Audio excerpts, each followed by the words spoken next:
All right, so hello. Okay. So let me first remove a bunch of these drawings.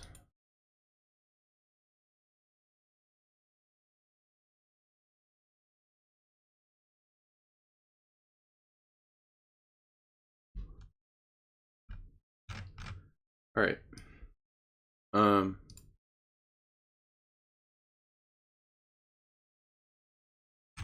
So pretty much following up what we were mentioning pretty much last week and 2 weeks ago, and it was the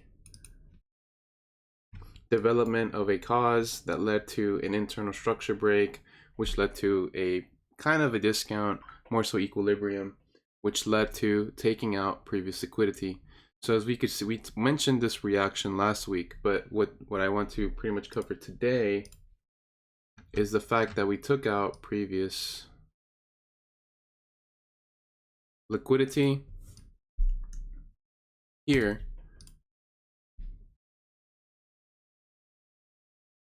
took out previous liquidity, and have now taken out internal structure. So because, I mean, not internal, but preliminary structure.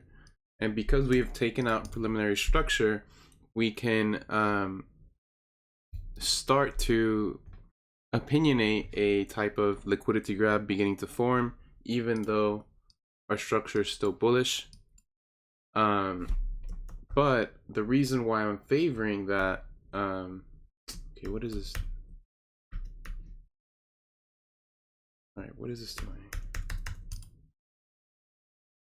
All right, I don't know what's going on. I think the commands should, my bad. Let me, Command Z doesn't work anymore, so let me see. So because we can assume this to still be bullish, we can still anticipate a type of reaction here. But because there is a preliminary structure break there, there is also the chance that we can come back to in a previous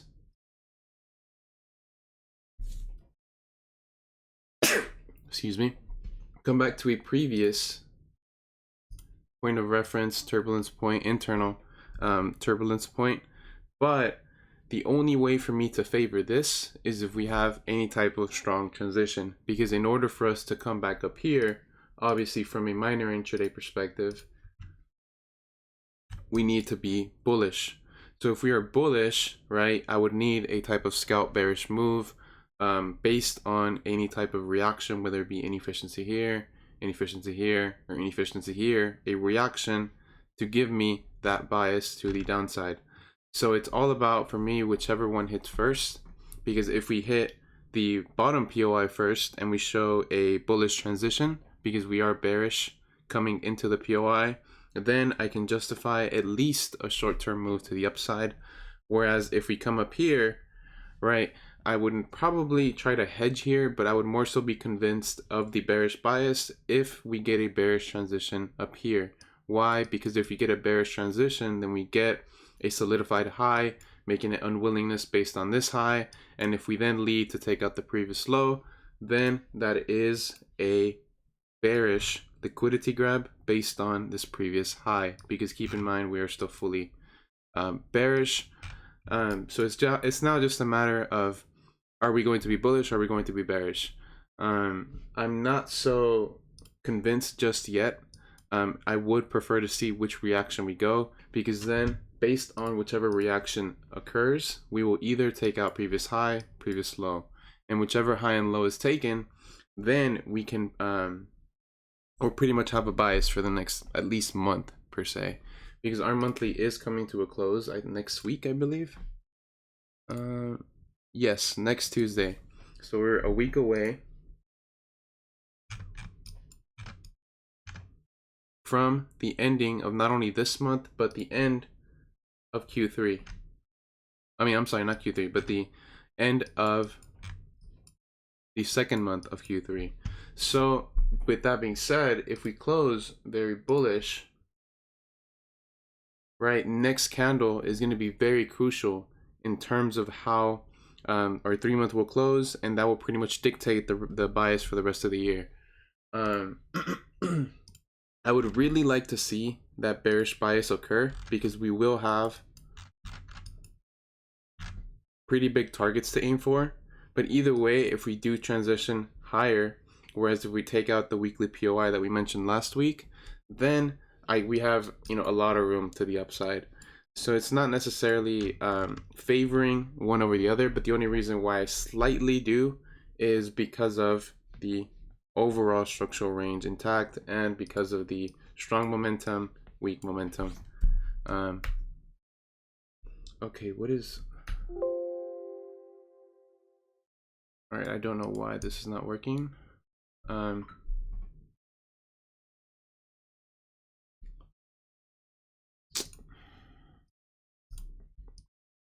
Is being dumb. Okay, sorry about that, guys. I don't know what's going on with this. Anyways, right, with that being said, I do want to see some type of strong reaction either way, so I can look for a longer term position. But in terms of short term, I didn't see much this morning. I wanted to long GU, as you guys saw. Unfortunately, that didn't work out, and either way, it still would have been close to break even by now. So when we're looking now at GU, right, from a structure perspective,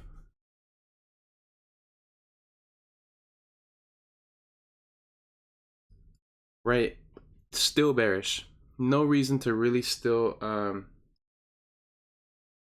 try to go against that. The only reason why I went against that, I'll show you guys in a bit,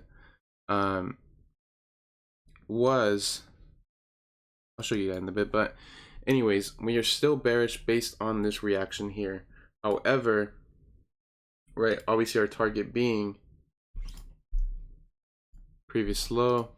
As we start zooming in, right, you can see we do have relative equal highs, and this is considered unwillingness. So unless this breaks a previous structure point, this is technically no man's land. But as you can see, we are starting to create a range. So depending on whether we take equal highs, I'm going to be very attentive to see how volume reacts based on this range, because as you can see, we're about to take out previous our internal structure. So once we take out our internal structure, this will be bearish, and the only thing you can assume is that. However, if we have any type of liquidity grab, internal break of structure, then we could start aiming for this. But I'm not really trying to play inside of the range. I'd rather wait for the range to show me its hand and give me a scenario that I find to be favorable and high probability. So GU, not really touching it anymore. I was trying to continue structure in terms of an intraday basis, because we are technically bullish from a minor intraday perspective. Even though we had our minor structure break, once we start zooming in,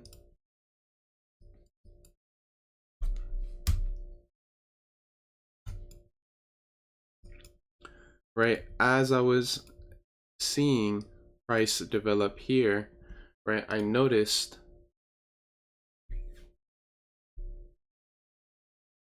right, our preliminary structure was broken. That's technically a continuation BOS, but because we took out a previous low, we were already coming bullish. We took out previous low, took out preliminary structure. I saw that as a potential liquidity grab, but I know I am fighting bearish momentum, so it would be hard to take that position. So I would need to justify it. So as I start zooming in, right, we have our liquidity grab. We have a bullish mitigation here,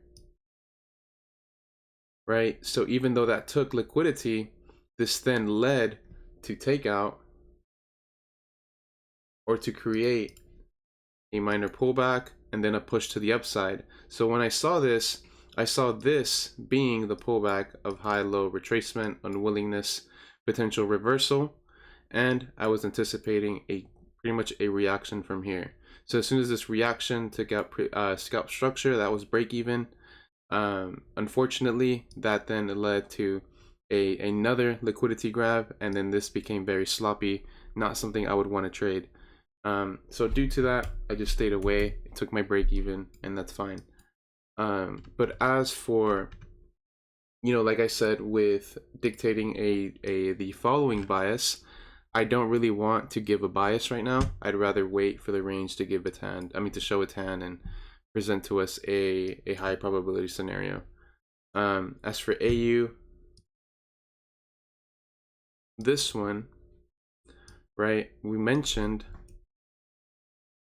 that we were in an important area of interest based on our wick here. I forgot what time frame that was. Was it the weekly? Not the weekly. Not the 3-day. Okay, 2-day.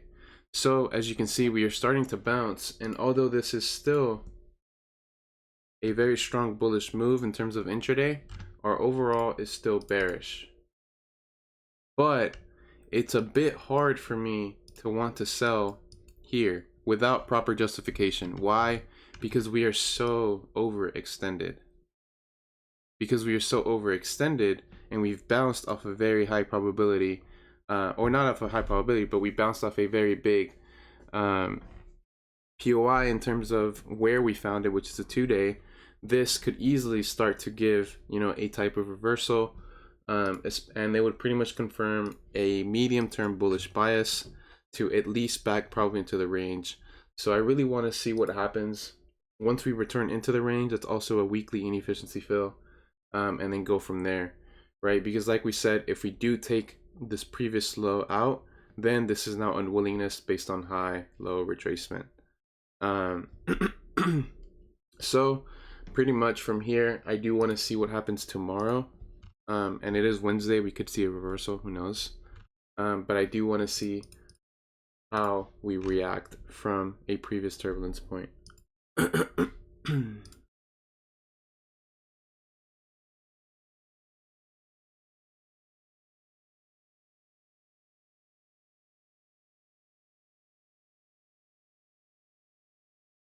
Okay, Euro USD, same thing here. We're so overextended, it's really hard for me to justify wanting to continue a sell here, even though it would make sense in terms of, if we start zooming in, we took previous structure, and then we mentioned that this is a continuation in terms of our structural range, so high, low, and technically this is a great place for a retracement, right? There is a chance this can still continue higher because our minor intraday is still bullish, but it does look like, okay, I don't know why is Control Z not, this is so weird. I don't know why Control Z is not deleting my drawings. Anyways,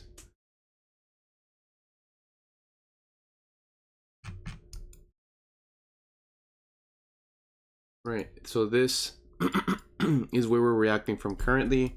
And in terms of internal reactions, right, we didn't really get a solid entry, especially in my opinion, because that is derived from an H4 candle. Yeah, you can see the inefficiency, the full candle.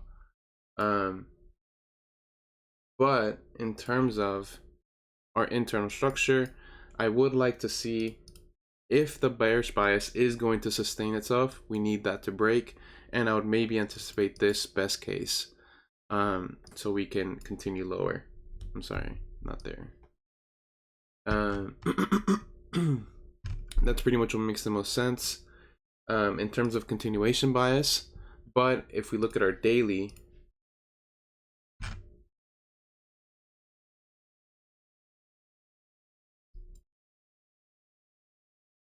right, if we don't get that bearish reaction, we've already had a very bullish, this was Sunday, Friday, I'm sorry, Friday and Monday. So if we get another bullish closure, we could even reach a bit higher.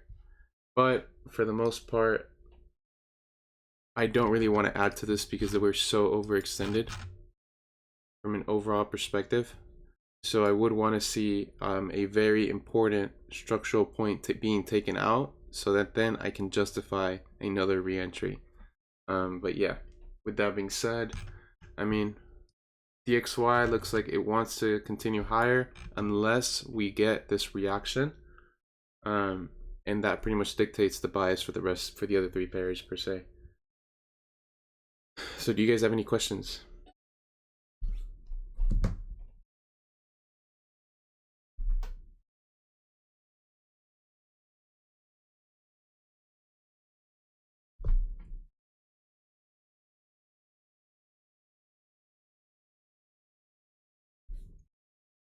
Cool, any concerns? I know you guys took a couple of trades today, especially on EU during London, I believe. That was very nice. Very nice. I believe it was somewhere around here. Yeah, that was nice. Solid, what, the 40, 50 pips?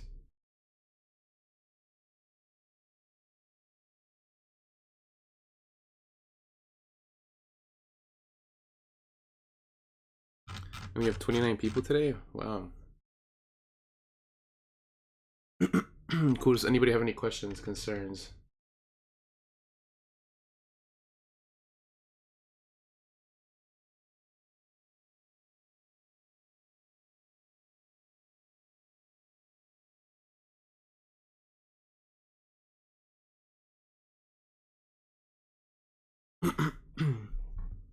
Anybody out of 29 people? Nobody? 28?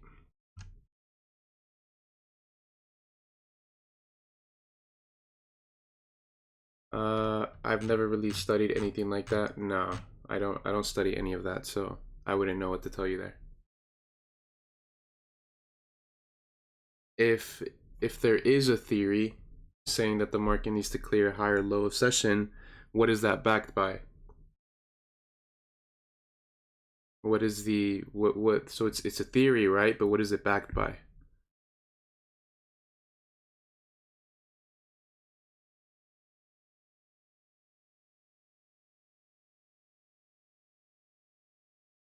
Liquidity, but it's based on what kind of research? What is it, just backtesting, or is there actual like theory knowledge behind it, not just, you know? See, so that's a question you need to answer, because it's not just about what you trade, it's about why you trade it. Why does this have to happen, right?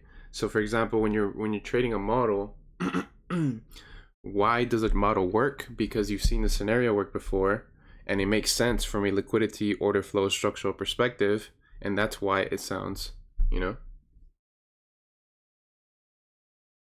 Someone said to me, "It's like ICT trade." I don't care about that old man. Don't even want to talk about that guy. Just liquidity, yeah. I mean, if it's from a liquidity perspective, then obviously if it's a model that you've created based on liquidity, then I don't see why it wouldn't work. But I mean, you guys see that I don't trade based on sessions, session liquidity, right? All of that is just previous structure points, and all I'm doing is continuing trend from an overall perspective. Yeah, it's whatever. Yeah, man, we've had some weird people, Damien.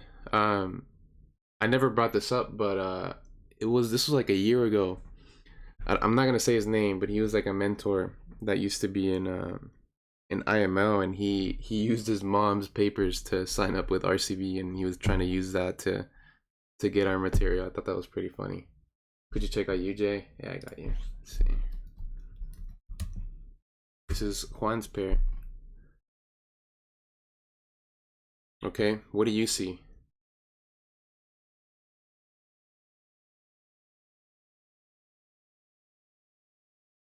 Yeah, yeah, I would agree. I would agree, yeah. So just from liquidity perspective,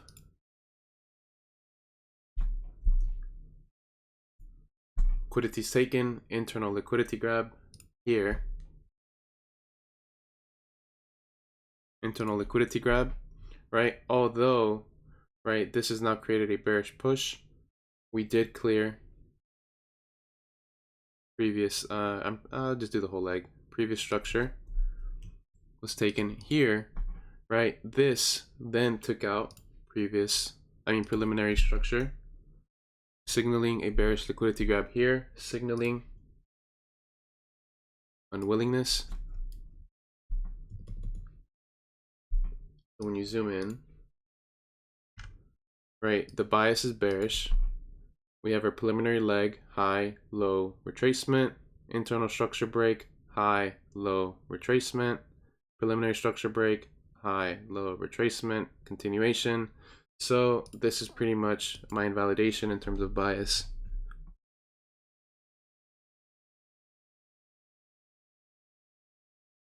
Nah, bro. I wouldn't say theory is fake.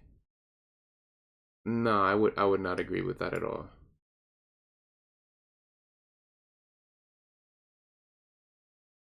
Oh, you said this specific theory. Okay, never mind. Sorry. I misread that. Sorry.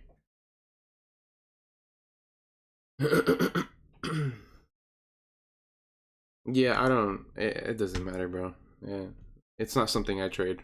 Do you think having a loss break-even means there's something wrong with your model? Even if no, because you talk as if a model, if any model. Well, let me reword this. If you take a loss, right, it's not necessarily always a systematic issue. Why? Because the market is unpredictable. If the market was fully predictable, then everybody would be rich. Right? That's why there's... So you're saying if a model works here, but the model won't work here, does that make the model inconsistent? No. I mean, it depends what perspective you're looking at it from, right? But at the end of the day, I don't know what the market's going to do. All I'm playing is based on a model that I've practiced. And if you can backtest the model to be 100%, then okay, yeah, if you take a loss, then something is wrong. Either you read the trade wrong or something is wrong with the model. But if you backtest the model and it's, let's say, 85% correct, then okay, I will anticipate 15% of losses. So it really just depends on the statistical side of your model. And also you have to consider that the market is not efficient 100%. So some moves will not make sense at all. Right? They will with hindsight, but they won't in terms of trading it in real time. Does that make sense?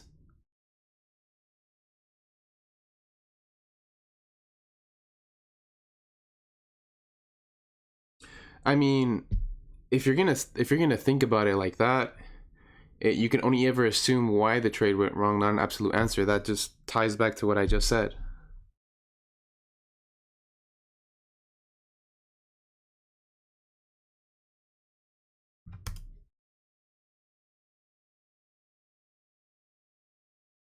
So it's perspective, and then it's also focusing on controllable aspects.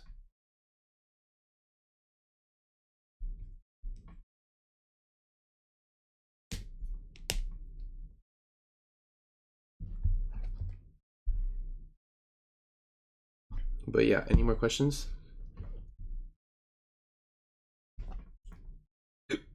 Excuse me.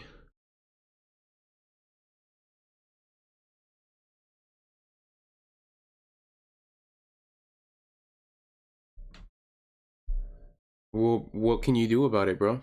What can you do about that situation? Can I look? No, I'm not gonna look at more pairs, guys. No. That's GJ. I don't trade at all. UJ is at least a USD pair. So how can you fix a series of break-evens?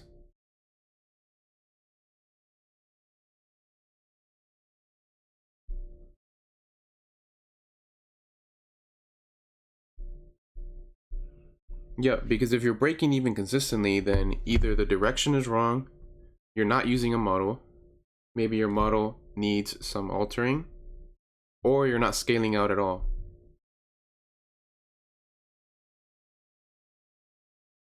Exactly, or you're aiming too high. No, another one, that's a good one.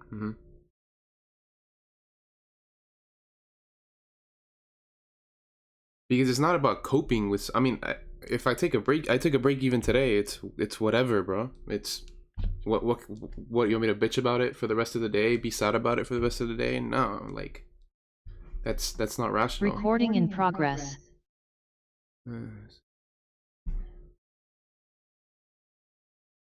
Yo, Sergio, did you just hit record, bro? Recording stopped. Yeah.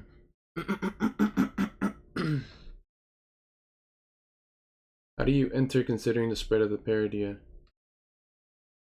Okay, you know the answer to that, bro. You know the answer to that. Which is 90%, 92%. Yeah, so with your case, excuse me, with your case, I know you've taken a lot of break-evens, and that's why you altered your intraday model to more of a scalp model, and that's why you're seeing progression, right?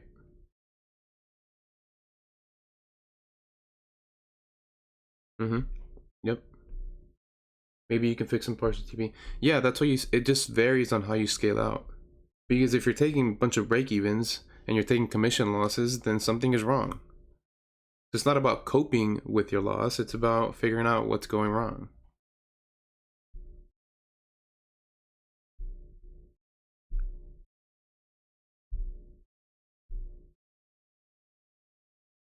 Does that make sense?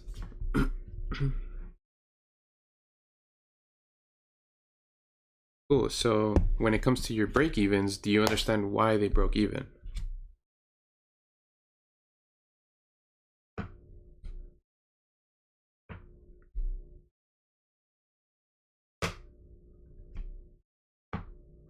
Yep. Psychologically, that's a whole lot more, a whole lot better, in my opinion. Yep. Because you could take those 5 losses and psych yourself out, not trade anymore, and you won't get that hitter. And so now you're just stuck. A dripping tap always fills the bucket. I like that. Nice. I like that.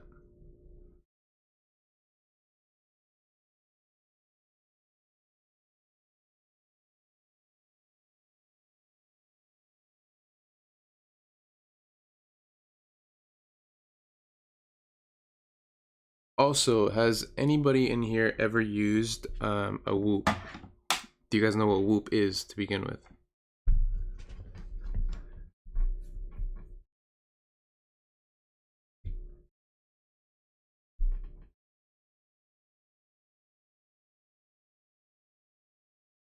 No, never heard of it?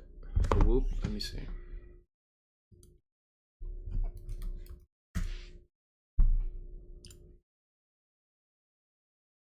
Whoop team, yeah. I'm not trying to get in a whoop team, but I want to try out the service.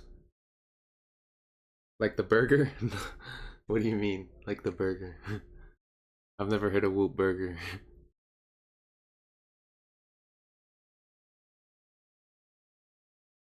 Oh, a Whopper.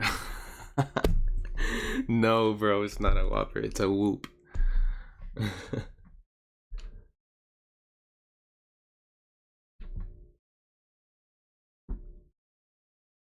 Guillaume, I'm sure you've heard of this, right? Right. What's your opinion on it?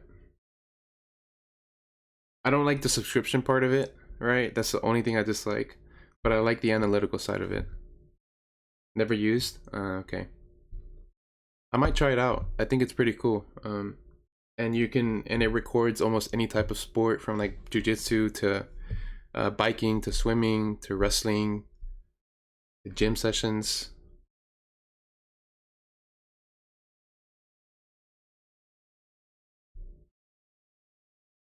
We talked about it last year. We did. I don't remember. But I'm probably gonna try it out because I had a Fitbit. I mean, I still have it. It's the ring thing too. What do you mean it's the no?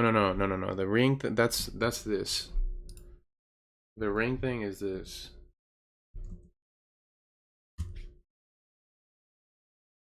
The Aura ring. This one tracks your sleep.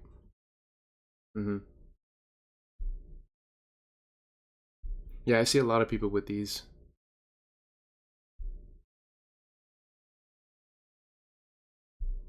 Yeah, they're about $300, 400.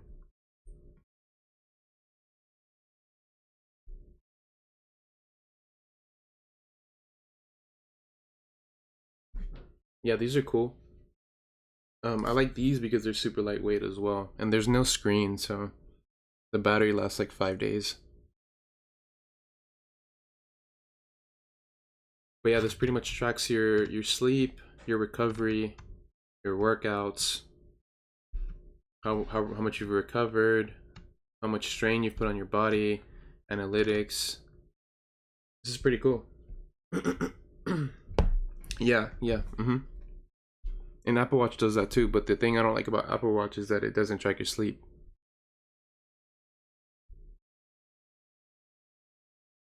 What is that?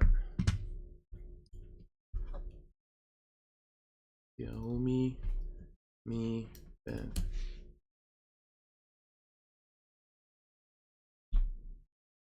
Oh, is this the Amazon or the Google one? Or who made this?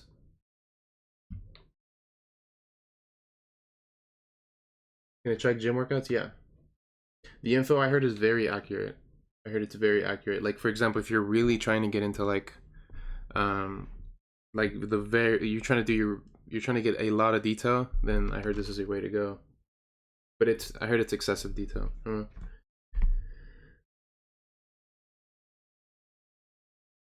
yeah, this looks cool. It's an activity track. Yeah. So does this track your sleep too? It's Chinese Apple.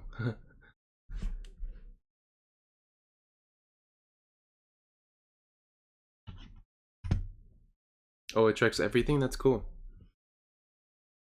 How detailed.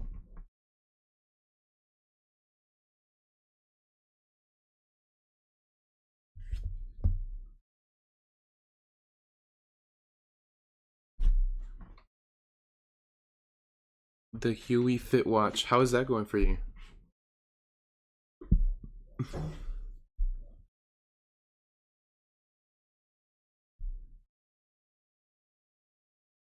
Oh, really? That's good. The Huey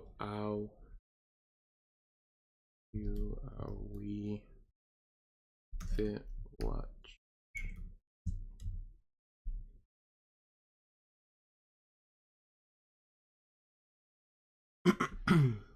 Then Apple, but Apple doesn't track your sleep.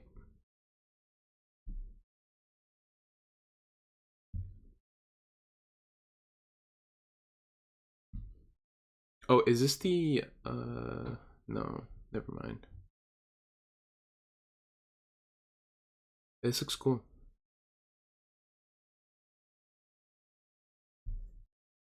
Oh, so there's like a whole market for these then.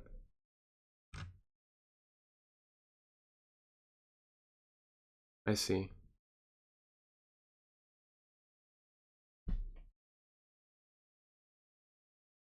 Oh, I see. I see. Yeah, I mean, I like these. I like sleep trackers. Um, because for example, if you go to sleep at 9 and you wake up at 6, that's 9 hours, right? That doesn't mean you get 9 hours of sleep. You probably get like 7.5, close to 8. But yeah, I kind of slacked off over the past couple months on my sleep quality. So I'm really trying to get back into that.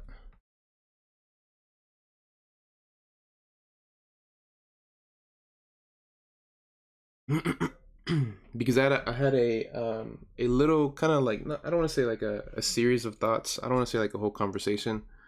Um, and I was thinking, I was just going through my social media, and I would see friends go out, right?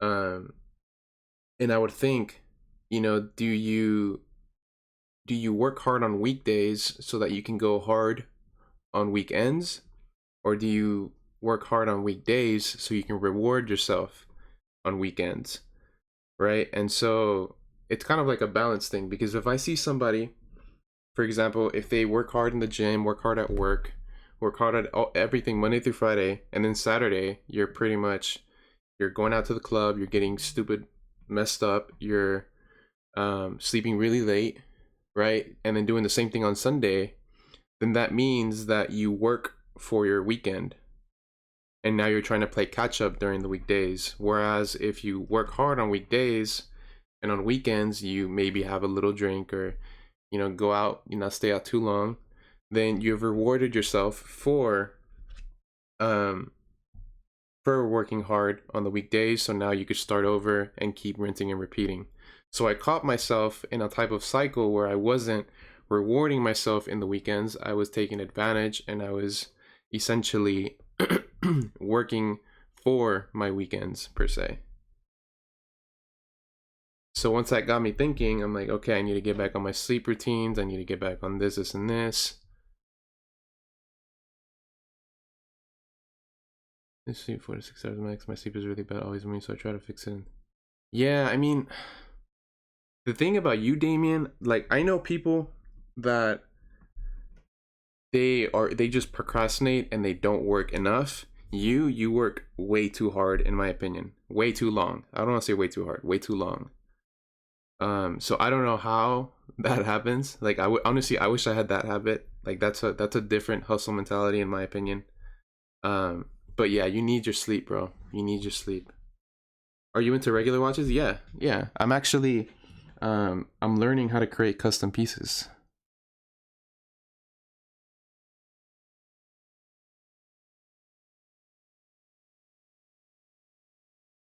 Yeah, I'm really into that. There's a big market for it. There's a lot of people that are getting into it. And I think it's a good industry to get into. But in terms of actual watches, I'm a fan of Omegas. Obviously, I'm a fan of Seamasters. I'm not the biggest fan of Rolexes. I'm a fan of Grand Seiko. I'm a fan of, what else? What are the luxury brands? Not a fan of Richard Mille's. Let's see. Panerai, big fan of Panerai. Fan of AP. AP is iconic.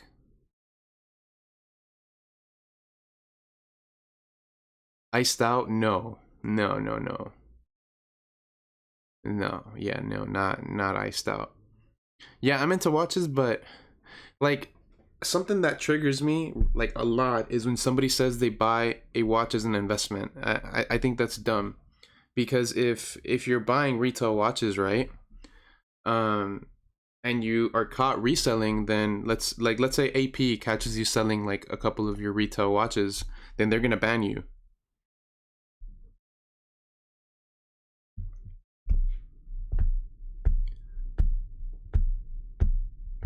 Seiko 5 Sport with Submariner just got into it yesterday. Bro, honestly, all you need is a solid automatic movement and a pretty dial. That's all you need. Because there's this machine, I forgot what it's called. And this machine, no, you're not allowed to resell luxury watches. No, like, people, like, big brands don't want you to resell your watches. They want you to appreciate the piece, because every piece is like handmade. It takes, honestly, I think some take even like 1 to 3 months to make, or to leave the factory. So there's this machine that it pretty much tells you how accurate your watch is, and if, let's say, all you really need is, if it can be under 5 seconds or over 5 seconds for the day, that's fine. Let's see. Oh, are you into Royal Oaks like that? Is this a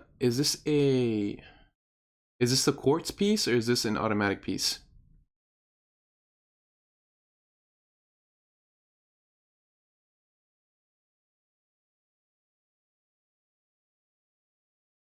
Or do you know?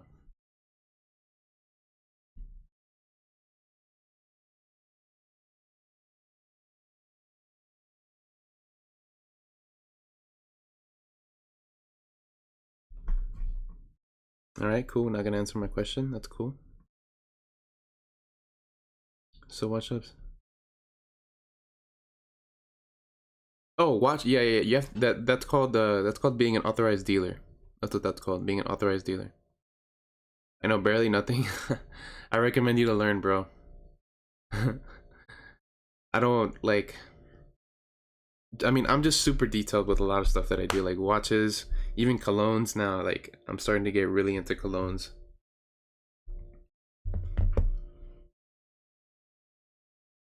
But I would like to get in this industry in terms of creating custom watches, just because I'd like to make connections. And essentially, if I can then even start making pieces for bigger companies, then that's massive connections, millionaires, billionaires. Because the watch world is a rich man thing, you know? Well, the luxury watch side is a rich man thing.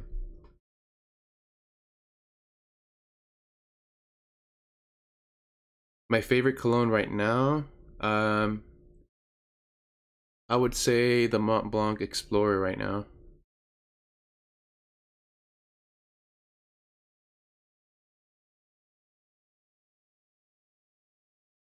I really like luxury jewelry.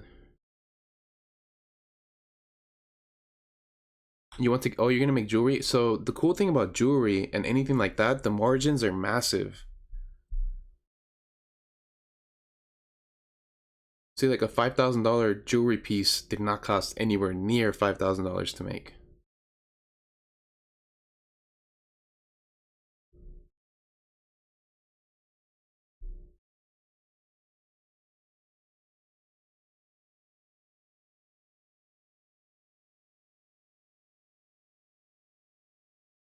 Oh, really? Bobby White. But yeah, I mean, the only reason why I like brought up watches is because it's something that will like propel me further. Like, I don't want to look at jewelry because I'm gonna buy jewelry just to wear it. I'm not gonna buy it so I can make connections or I can do this and this. You know what I'm saying? Versace arrows, don't buy that, bro. Don't buy that, please. Everybody has that, bro. Don't buy that. I smell that at the club all the time, bro. When I'm going out, I smell Versace eros all the time. Don't get that, bro. What everybody has these days is Versace eros, Dior Sauvage, and Blue Chanel. Those are pretty much the three that everybody has. Jean Paul Gaultier. I've never heard of that. Do you promote like one member to admin a month? No, I'm not gonna add any more admins. There's no, I don't see why. Dior sausage. Tom Ford is good, but it's super expensive, unnecessarily expensive. I'm not paying $400 for a 50 milliliter bottle. Oh, okay. Yeah, YSL makes some very good colognes as well. I like, there's a Dior Homme that smells really good too. Maybe. Shut up.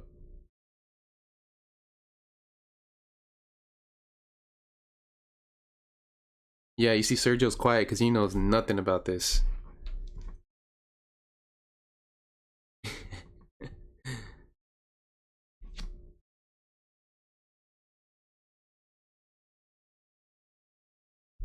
Sergio buying NFTs, yes. Yeah, bro, that guy is deep in his rabbit hole, man. No, yeah, I don't wanna add more admins. I don't really see like the goal. I mean, I don't really see why I should keep doing that. Like I said, Luis is probably gonna be the last one for a while.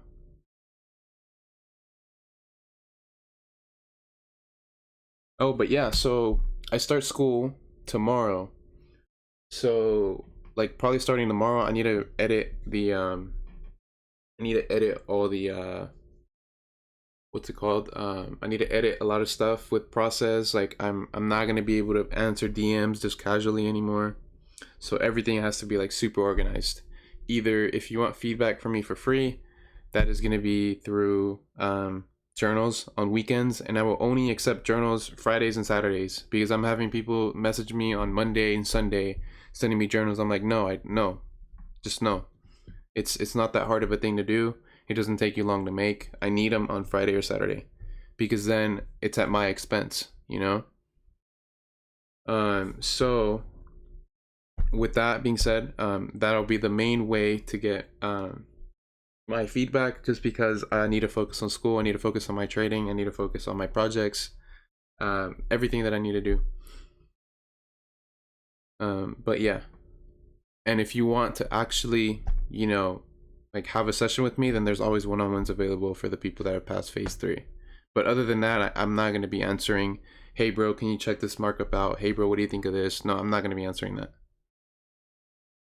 And that's just so I can maintain, so I can be organized and I don't, you know, stress myself out with anything that I do.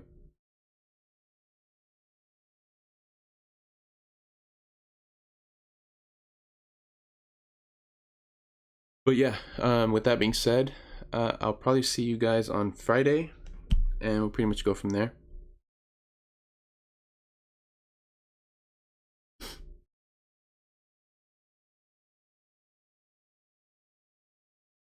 All right, let's see.